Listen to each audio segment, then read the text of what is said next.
You know, it's been hard to miss the headlines lately about cyber attacks. The UK retail scene, wow, it's really been a target. Mm-hmm.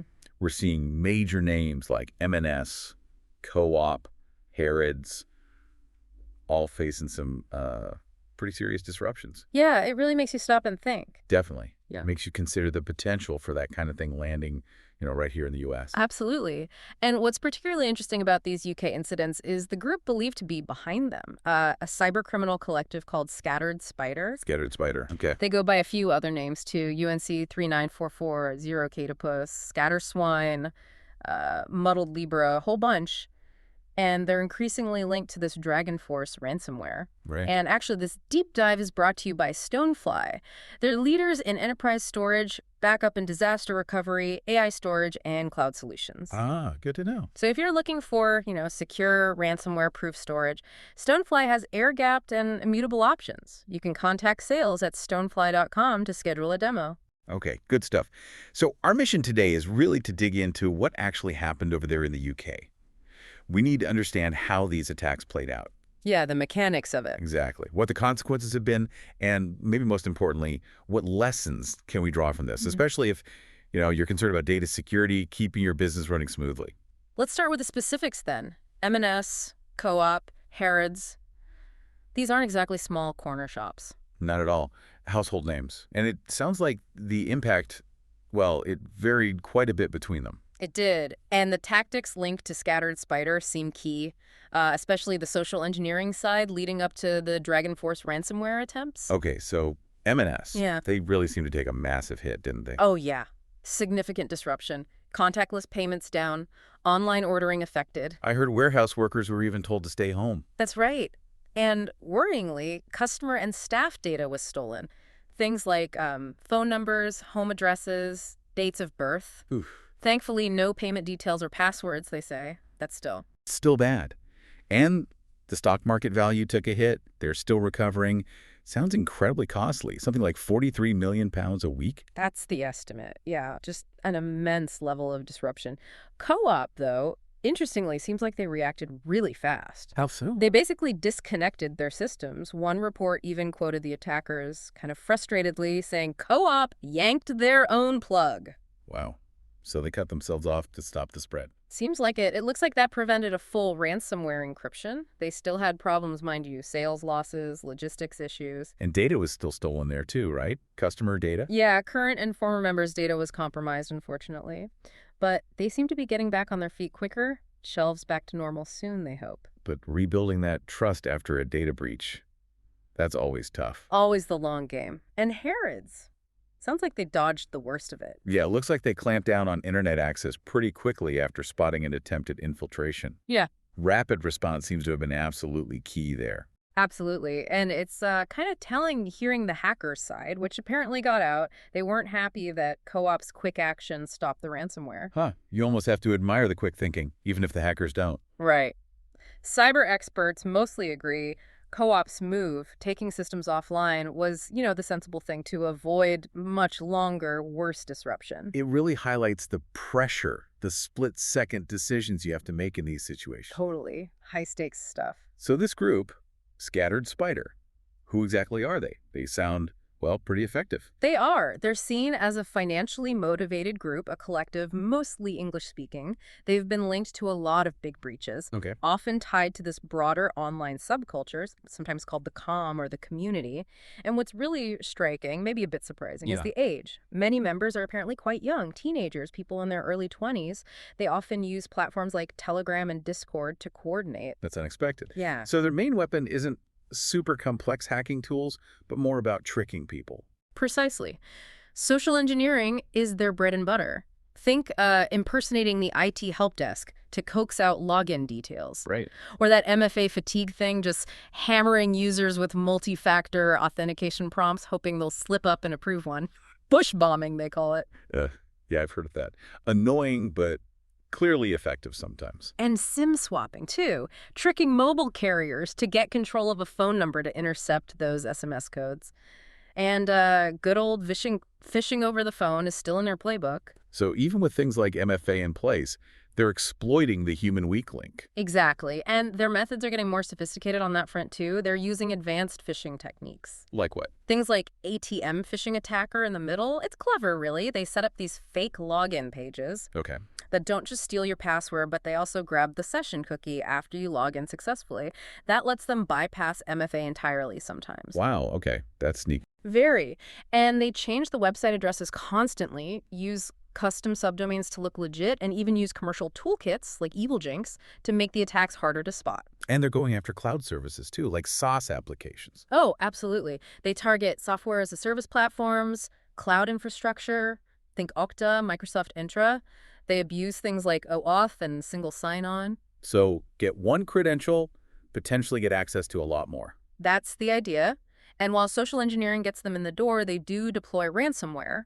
We've seen them use ALPHV Black Cat, Ransom Hub, Quillen. And now DragonForce in these UK attacks. Exactly. And a frequent target for encryption are those VMware ESX servers, the ones running lots of virtual machines and businesses. Hit those, and you cause major damage. And the list of companies reportedly hit by them in the past, it's like a who's who of major incidents. MGM Resorts, Caesars. Twilio, Coinbase, DoorDash, Reddit, Transport for London. Even Snowflake has been linked to their activity in some reports. It's quite a track record. It is. And despite some arrests of people allegedly linked to the group, their overall activity doesn't seem to have slowed down much. It just shows how tricky these loose-knit groups are to tackle. Which brings us to the really concerning part for us now. This isn't just a UK problem anymore, is it? No. Google's Mandiant unit is now warning that these same actors, Scattered Spider, are turning their attention to major retailers right here in the U.S. Okay, that's a significant shift. It really is. Mandiant's chief analyst specifically mentioned observing this expansion. They're seeing them target U.S. retail organizations. And given their focus on sectors. The expectation is they'll likely continue to hit the retail industry hard, both sides of the Atlantic, in the near future. So U.S. retailers need to be, well, extremely vigilant. They need to understand these tactics inside out. Absolutely. Retailers here need to be acutely aware of just how aggressive and, frankly, creative Scattered Spider can be, especially that heavy reliance on social engineering. And using third parties to get in. Yes, exploiting third-party vendor relationships is a common way they get that initial foothold. And as we said, DragonForce ransomware has now been deployed in some UK and US attacks linked to them. Right, so let's boil this down. What are the key takeaways here for businesses, particularly in U.S. retail? What practical steps can they take? Well, the number one thing I think is the absolute critical need for robust cybersecurity, but with a huge emphasis on defending against social engineering. Because that's their main way in. Exactly. Technical tools are vital, of course, but because Scattered Spider is so good at targeting people, that's where a lot of focus needs to be. So employee training must be absolutely front and center. Oh, paramount. Regular effective training, helping employees spot phishing emails, recognize social engineering tactics, know what to do with suspicious calls or messages. Like running drills, maybe? Simulated phishing. Yeah, exactly. Helping people spot the red flags in a safe environment is really effective. And securing those IT help desk processes is crucial, too, given their impersonation tactics. Right. How do you do that effectively? Stronger verification. Multi-factor authentication for the help desk staff themselves, requiring multiple proof points before resetting a password or granting access, making it harder to trick the support team. Okay. And what about MFA for regular users? You mentioned they have ways around some types. Yeah, that's the tricky part. While standard MFA is way better than nothing, it's not foolproof against these guys. Businesses should seriously look at phishing-resistant MFA. Like what? Hardware keys. Hardware security keys like YubiKeys or similar are great. Or methods like number matching and authenticator apps where you have to match a number on screen. Things that physically tie the authentication to the user or device more strongly. Much harder to intercept remotely. Makes sense. What other proactive steps should be on the list? Constant monitoring. Looking for weird network activity, large data moving out, logins from strange places or at odd hours, anything that looks out of the ordinary. Setting up alerts for that. And locking down that third-party access. Definitely. Carefully manage and monitor what vendors and partners can access, vet them properly, limit their access to only what's necessary.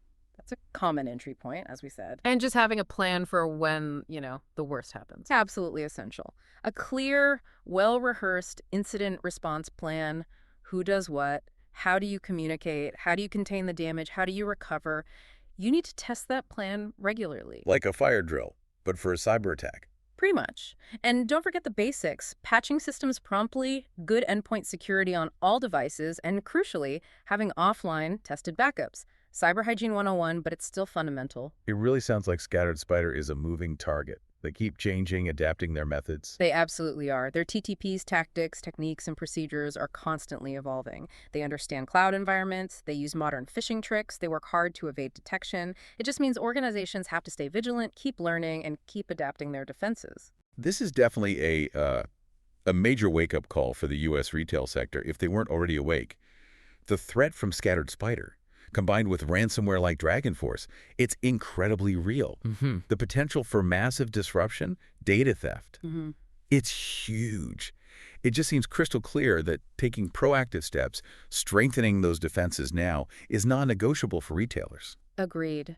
And it really makes you wonder, doesn't it, given how sophisticated and persistent these groups are becoming, are the current security measures, sort of the standard playbook in retail, are they truly enough anymore? That's a sobering thought. What kind of maybe more innovative or even unconventional approaches might be needed to actually stay ahead of these threats, to really protect businesses and, importantly, their customers? A really critical question for everyone to think about. Yeah. And as we wrap up this deep dive, we want to thank our sponsor again, Stonefly.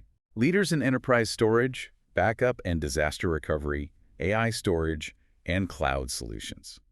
If all this talk about ransomware and data security has you worried, remember Stonefly offers those secure, ransomware-proof, air-gapped, and immutable storage options. Really important defenses. You can reach out to their team at sales@stonefly.com. Set up a demo, see how they can help protect your organization. Definitely worth looking into. Thanks for that deep dive, fascinating and slightly scary stuff today. Indeed. Stay safe out there.